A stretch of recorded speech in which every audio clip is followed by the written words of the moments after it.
আসন্ন ফুটবল মরশুমের ভবিষ্যৎ এখনো বিষবাঁও জলে। আইএসএল হবে কিনা নিশ্চয়তা নেই।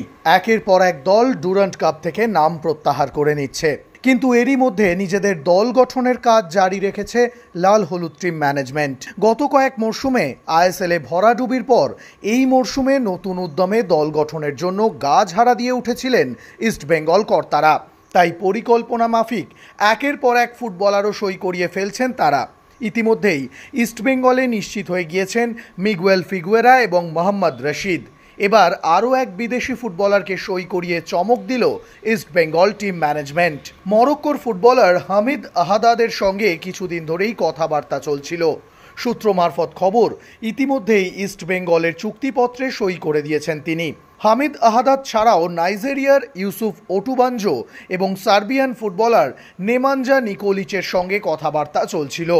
দুজনেই স্ট্রাইকার, তবে সবাইকে ছাপিয়ে শেষ পর্যন্ত লাল হলুদ জার্সি গায়ে চাপাতে রাজি হয়েছেন হামিদ।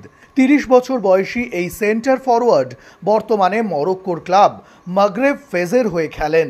চলতি মরশুমে 19টি ম্যাচে 3টি গোল করেছেন তিনি, সঙ্গে রয়েছে 3টি অ্যাসিস্ট। 2024-25 মরশুমে 19টি ম্যাচে 3টি গোল করেছেন তিনি, সঙ্গে রয়েছে 3টি অ্যাসিস্ট। গত বছর ফাথ ইউনিয়ন এফসি ছেড়ে মাগরেব ফেজে যোগ দিয়েছিলেন হামিদ। গত মরশুমেও হামিদের পারফরমেন্স ছিল চোখে পড়ার মতো। এই বছর ক্লেইটন সিলভা, মাদি তালালদের ছেড়ে দেওয়ার পর ইস্টবেঙ্গলের ভীষণভাবে একজন স্ট্রাইকারের প্রয়োজন ছিল।